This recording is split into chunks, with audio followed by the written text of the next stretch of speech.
Good morning, students.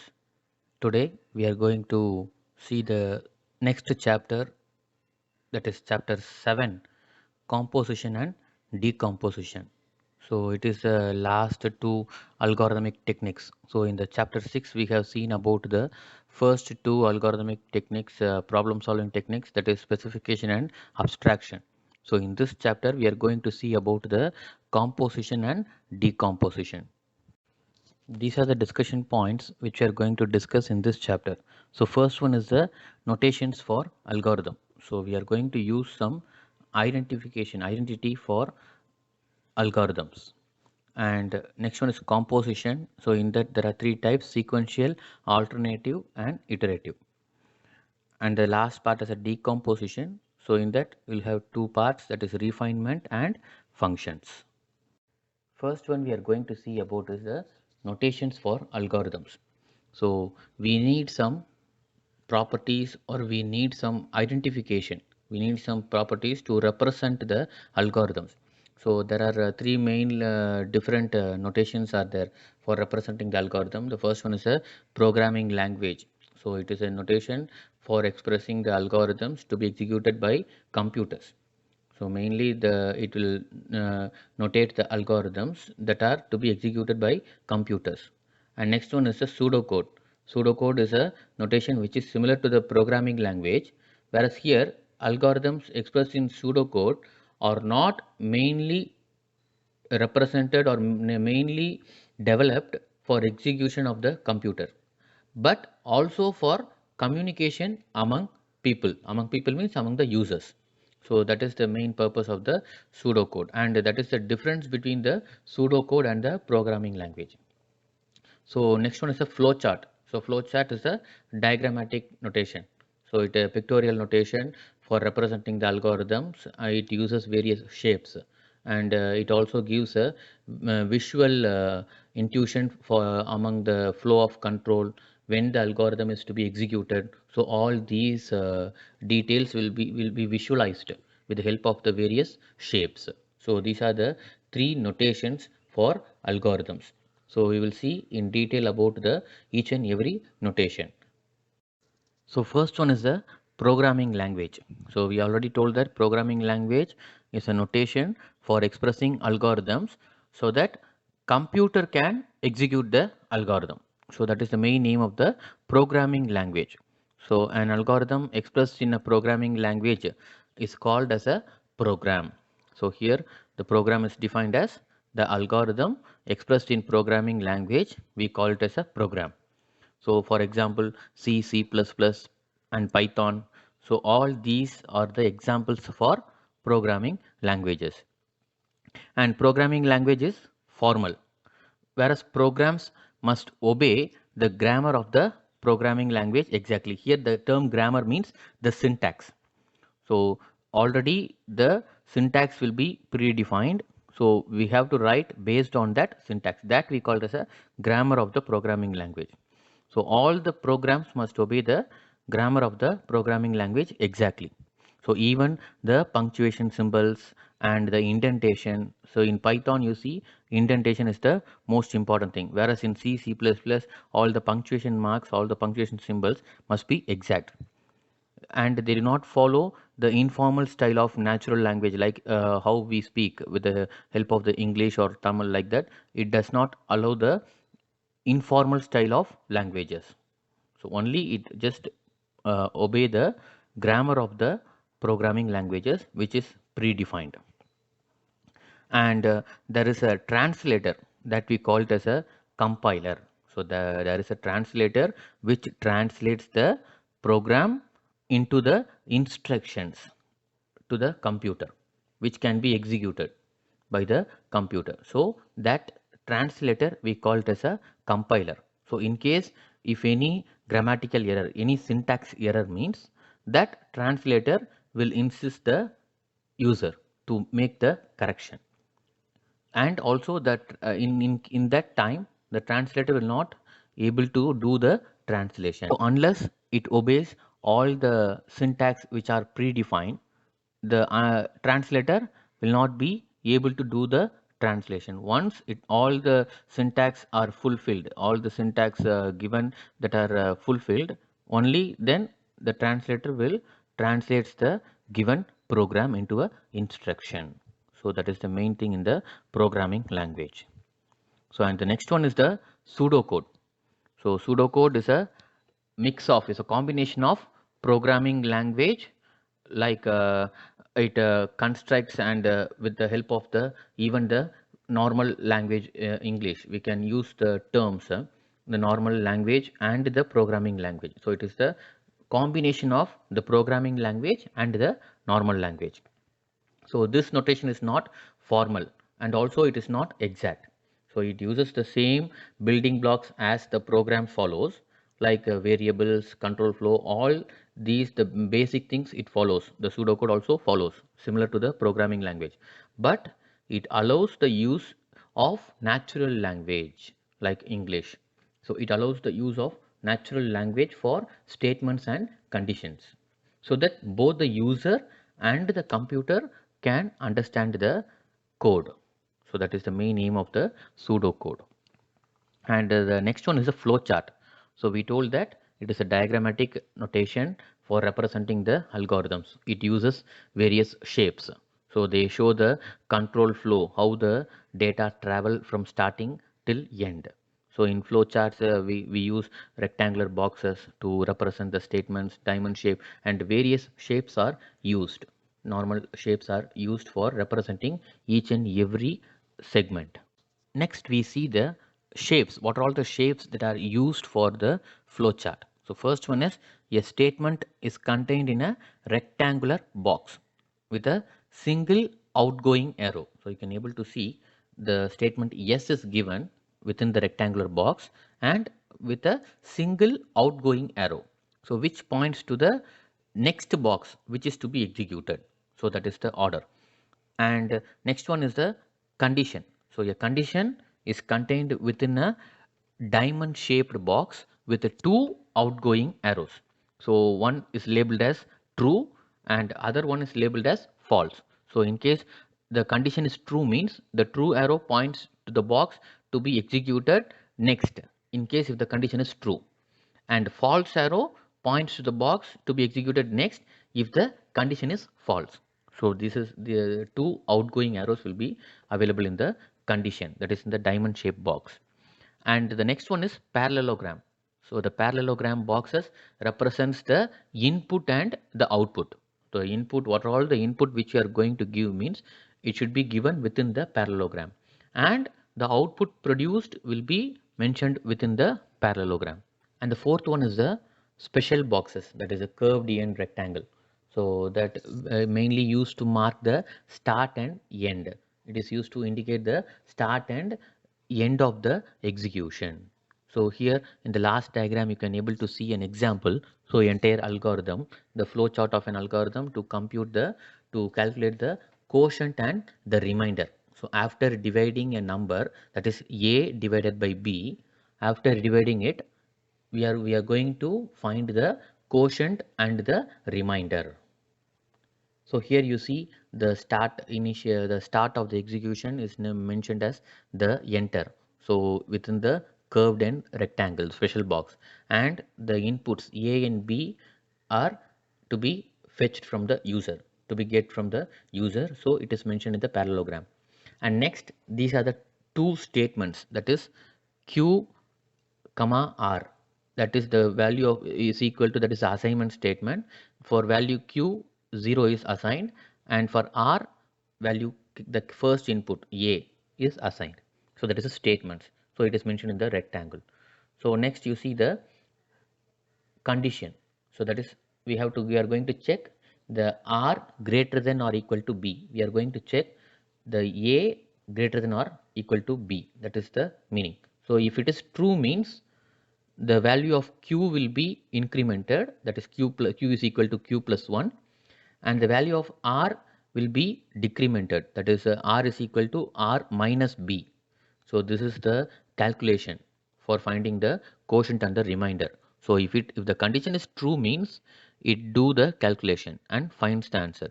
In case if the condition is false, means it just displays the output, that is R comma Q.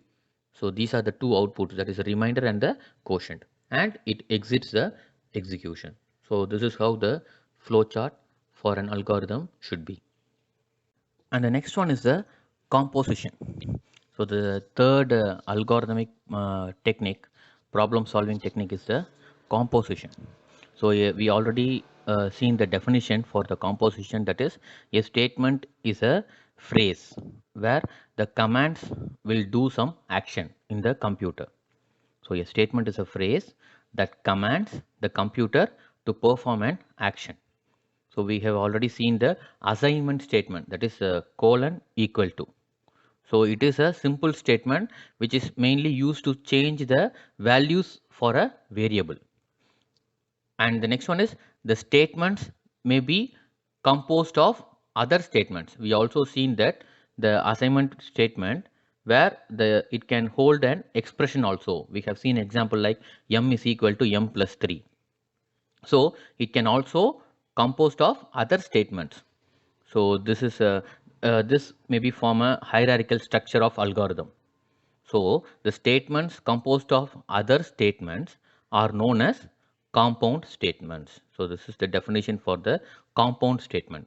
The statements which is composed of other statements are known as compound statements. So here the control flow statements are compound statements. So that is another name for the compound statement, that is a control flow statements or compound statement. Mainly they are used to change the control flow. It is mainly used to change the control flow of the process based on the state of the process. We already seen this phrase, this content in the previous chapter. So the flow of the process will depend on the state of the process. So based on the change in state, the flow of process may also change. So this is the statement which we have seen in the previous chapter. So here there are three types of control flow statements, that is sequential, alternative and iterative. So when a control flow statement is executed, the state of the process is tested first, and depending on the result, the statement is selected for execution. So that is the meaning of this control flow statement, that is the compound statements. The first type of the compound statement, that is sequential statement. So the statement, a sequential statement, is composed of a sequence of statements, a list of statements, so which is arranged sequentially one by one. So the statements in the sequence are executed one after another. So in the same order as it is written in the algorithm. So in case if it is written as a 1, 2, 3, like that the statements are written, means the execution will be starting from 1 and move on to next 2 and it goes on to the next 3. Like that it executes one after another in the same order as it is written in the algorithm. So that is the main aim of the sequential statement. And even the control flow which is defined in the algorithm will be followed in this sequential statement. So if it is the flow of control is already defined in the algorithm, means so the flow of control will be sequential one by one. So here you see the example, S1 and S2 are the two statements.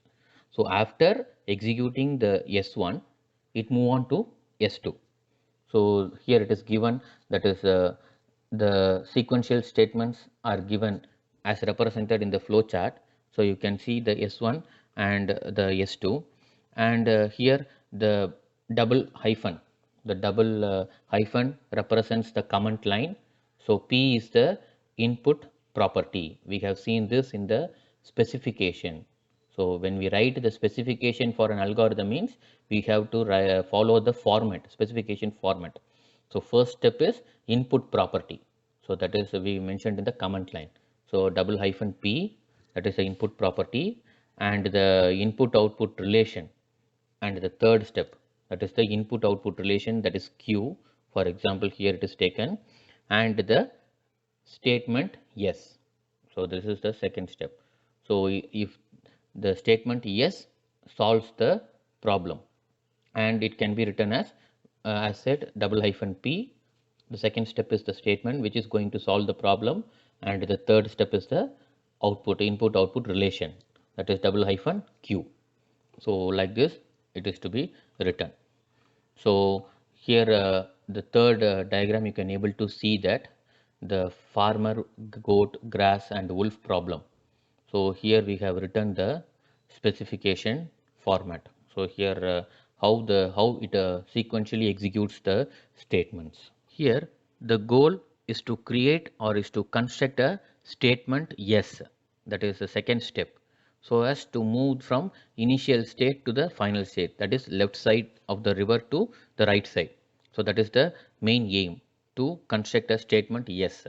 So initially all the four variables, that is farmer, goat, grass and wolf, will be on the left side, and after that the statement will be executed, the statement yes will be executed, and in the last final state all the four variables must be on the right side. So first we have to compose the statement yes in a sequence of assignment statements. So here you can see initially the first step, all the variables will have the value L, that is left side. So next step, first we have to transfer the goat from the farmer and the goat from the left to right. So we are assigning the farmer and goat value as right R, and again the value, the new changed value are for farmer and goat, it is changed as RR and LL. So like that we have to follow 14 steps, the 14 specification steps, 14 sequential steps to conclude, to achieve the task, that is transferring all the four from left to right.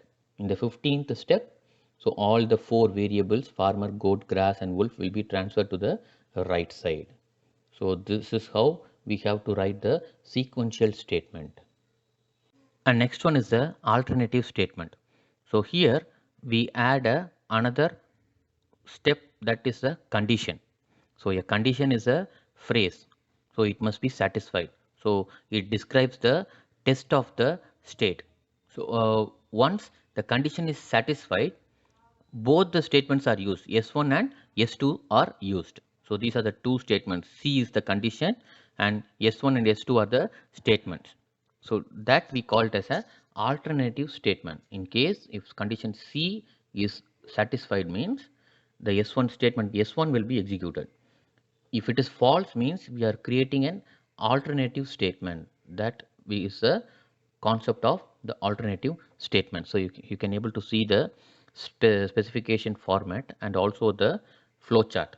So for a condition they are using the diamond shape, for statements it is used as a rectangle. So in case if it is true, means S1 will be executed and exits the loop. In case if it is false, means S2 will be executed and exits the loop. So here it is an example for the alternative statement for finding a minimum of two numbers. So two numbers will be given. So we are going to find the minimum number. So first we are going to write the specification for the algorithm. That is, first one is the input property for function name. First one is the function name, that is a minimum, whereas inside the bracket we are giving two inputs a comma b, and the inputs are a and b. So s is equal to, that is yes, a and b. So the output will be result, the value will be stored in the result. So we are going to find the minimum number, so either a or b. So next we are going to see the algorithm. So here the algorithm is written. So first function name minimum a comma b. So the comment line we are going to give the input property, that is double hyphen and a comma b. In the third step you are going to see the condition. We are going to check the condition. If a less than b, means the minimum number is a. So obviously it will be stored in the result. In case if a is greater than, in case if a less than b, the condition is false, means the value b will be stored in the result. So in the last step, it is the output property, input output relation. So we are going to mention the minimum value. So that's why they have given the down arrow. So this is how the algorithm specification format and the algorithm is to be written. And the third one is the iterative statement. So here an iterative means, iteration means loop. It executes the same action, the same step repeatedly. So an iterative process executes the same action repeatedly based on the condition. So in case if the condition C is true, until then the loop will be executed. In case if it is false, it exits the loop. So that is the meaning of the iterative statement. So first step is test whether C is true or false. If C is true, then do yes, the statement will be executed, and go back to the step 1 again. So in case until the condition is true, the step 1 will be repeated. In case if it is false, it exits the loop.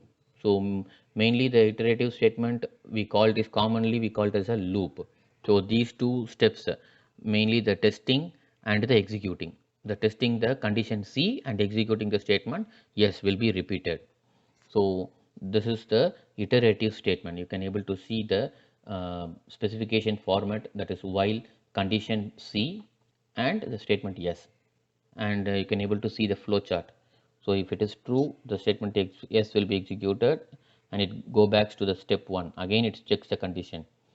So in case if it is false, it exits the loop. So here you see the example for finding the quotient and remainder after dividing the number A divided by B.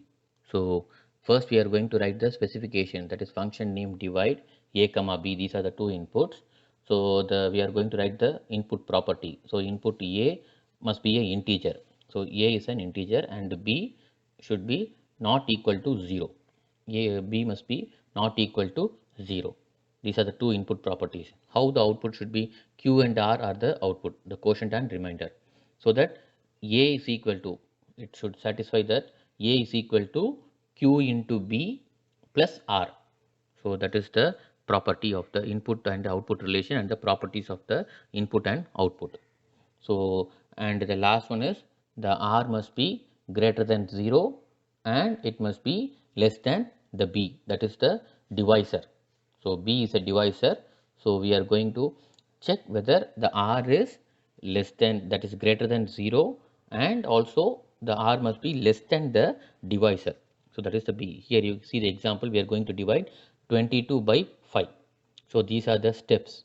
So first the value, quotient value will be 0 in the first step, and it checks the condition.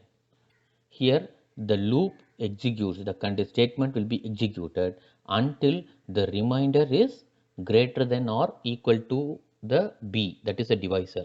So here in our example, the value remainder must be greater than or equal to 5. So once if the remainder gets lesser than 5 means the iteration will be stopped. So here you see the iteration process. So the remainder is R. So until it reaches the value below the value of 5. So you see the last in the fourth step. So it is R is 2. So it stops the iteration. So until that the loop will be executed. So this is how the iterative statement works. And the fourth problem solving technique, algorithmic problem solving technique, is decomposition. So problem decomposition is one of the most elementary problem solving techniques. It involves breaking down the problem into smaller and more manageable problems. So once a huge problem is divided into many sub problems. So by solving those sub problems, after getting the output for each sub problems, so we can just integrate all the output to form a common the output for the main problem. So this is the process of the decomposition. So we are going to divide the bigger problem into as smaller as possible. So as many as possible, as many as sub problems. So that it will be very easy to find the solution. So without complicating the problem, it is very easy to find the solution. So we are going to divide the bigger problem into as many subproblems, so that after finding each output for the subproblems, we can integrate into a single, into a one for the solution as a for the main problem. So this is how the concept of decomposition works. So, and next one is a refinement. So we are planned to decompose. We are going to separate the huge problem, the bigger problem, into a smaller one. So after decomposing a problem into smaller problems, that is sub problems, the next main step to be followed, that it is to refine the sub problem, or we are going to abstract the sub problem. It is abstract means we told that we are going to just delete the irrelevant details. We are going to separate the relevant details and the irrelevant details. We are going to take only the important required details, essential details. So that is the next step, that is refinement. So each sub problem can be expanded into more detailed steps, so that each step can be further expanded to still finer steps. So this process we call it as a refinement. And we can also abstract the sub problem. That is, we already told that we specify each sub problem by its input property and the input output relation. So we are going to write the specification format with the help of the input property and the input output relation. So while solving the main problem, we only need to know the specification of the sub problem. We don't need that the how the sub problems are solved. We just need the specifications. What are all the inputs given for each sub problems, how the input and output are related for each sub problem. That is the main thing. That is a specification of sub problems is just needed for solving the, for integrating the output to find the solution for the main problems. We no need the how the sub problems are solved. So this is the irrelevant. So that's why we are going to refine. So we are abstracting the sub problem. So this is the refinement. And the last topic is functions. So after an algorithmic problem is decomposed into so many subproblems, we can abstract the subproblems. We can just specify the subproblems with the help of the concept called functions. So we already discussed about the concept function in the previous chapter. A function is like a sub algorithm. It is, we can say as a function as a subproblem. So similar to an algorithm, a function must be specified with the help of the input property and the input output relations. So you can able to see the diagram. The main algorithm is divided into sub algorithm. The input and outputs are traveled between the main and algorithm and the sub algorithm. So to use the function in the main algorithm, the user need to know only the specification of the function. The user no need to understand how the function is solved. The user must need to know only the specification of the function, that is the input property, input output relation and the name of the function. So these are the three things that the user need to know while solving the function. So the user must also ensure that the inputs passed to the function, whether it will satisfy the property or not. And also the user must assume the output from each function. So by satisfying the input output relation, the user must be pre-planned how the output will be from each function. So after satisfying the input output relation. So here you see the example, that is, we are going to check whether a triangle is a right angle or not. So here we have three sides, that is ABC. Assume that ABC, the function name is right angle. So we are going to give the inputs A comma B comma C.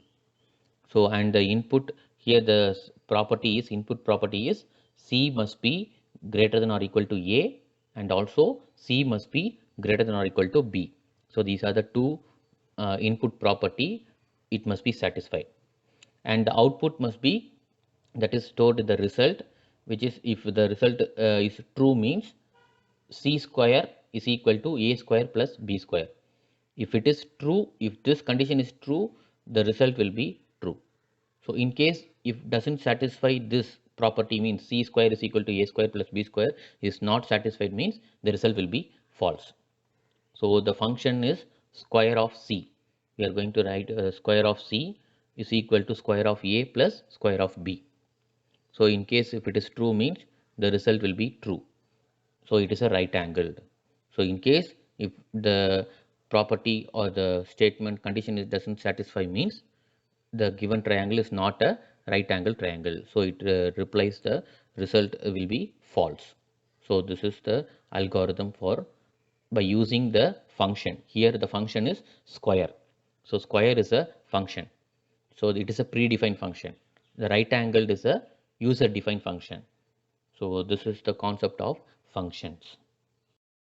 So with this, the two algorithmic problem solving techniques has been discussed in this chapter, that is composition and decomposition. So in the next chapter, we are going to discuss the remaining two problem solving techniques, that is iteration and recursion. So those two are the last two concepts of the algorithmic problem solving techniques. Thank you, students.